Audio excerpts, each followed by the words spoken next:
Hey Jews, I want to just continue on talking about consciousness and Judaism as a consciousness practice. You want to try to work on being more mindful, work on being more conscious, understanding, what the purpose of life is and how to live it. And that is a good thing to ask yourself, because if you wonder to yourself if there's a purpose for life, that's showing that you are being conscious. And so there is actually information. Okay, so as the nation of Israel, we were given this information. So I want us to relate to Judaism as a practice, okay? Because it is a practice. Okay, but for this practice, we need the information which is written in this book. Okay, so everything written about this and everything all around this and all the information that the nation of Israel has acquired, has learned, has passed down from generation to generation is the information that we need in order to practice this practice, okay, and obtain this consciousness.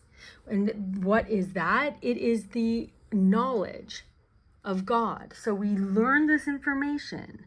We understand the principles. We understand the history. Okay? We understand a little bit more and more, and we practice it. Okay? So we understand that sometimes the things that we do may look like religious dogma or whatever, okay? But they are bringing us to a certain level of consciousness every time we do them. For example, if there are laws, we'll just call them laws, the alachot, the laws, okay? Or, okay, let's just say, for example, okay, we're supposed to put on our shoes in a certain way. The right foot first, and then the left foot, then we tie the left foot and then the right foot, okay? And if we don't know if we did that today, that means that at that time that you put on your shoes, you weren't conscious. You weren't living your life consciously. You were doing something out of habit. You were asleep. And if you were asleep, you lost the consciousness of God for that moment. And that's your goal. Our goal is to be like Avraham Avinu, who had a complete consciousness of God all the time. Okay?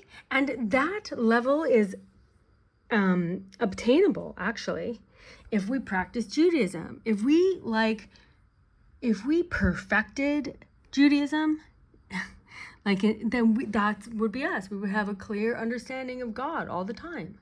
So all the things are a practice for us, okay? And the other things that we do, like eating kosher, for example, keep our body in a manner, a healthy manner, for the soul to be able to reside in it. Has to have a certain level of, we'll call it holiness, okay? Because the soul is pure. So there's 5 dimensions to our reality. One is spiritual, okay? That's our soul. That our soul is already connected to God. So we already have this awareness. That's why people even bother to ask themselves, what's the purpose of life? Or, go and follow Oprah, live your best life, or Tony Robbins, or any self-help books, or any type of spiritual whatever, okay? Is because of this soul that we have in our bodies, okay? Without that, we would literally just be like animals who don't spend their time searching for the purpose of their lives. They just live their lives, okay? And we know a lot of people who are more animalistic and materialistic, I guess, that are just living a purely physical, materialistic life. But for people who are seeking something, it is because your soul is awakening, perhaps, or you have a connection to your soul, which is connected to God. So it's just obtaining that awareness consciously. How can you do that?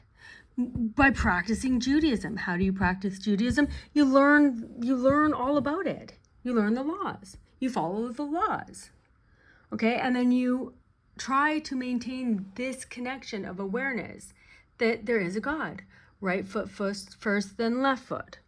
in your shoes. There is a God. If you don't remember, then you weren't conscious in those moments. And same thing with eating. Okay, now you're eating something, you have to say the blessing. What blessing do you say? I mean, is there a blessing after? You have to, how much did you eat? If you don't know any of those things, if you were just sitting down and mindlessly eating, then you were not conscious on those moments. You were unconscious. You were just like an animal eating until you were full. Yeah, that's all.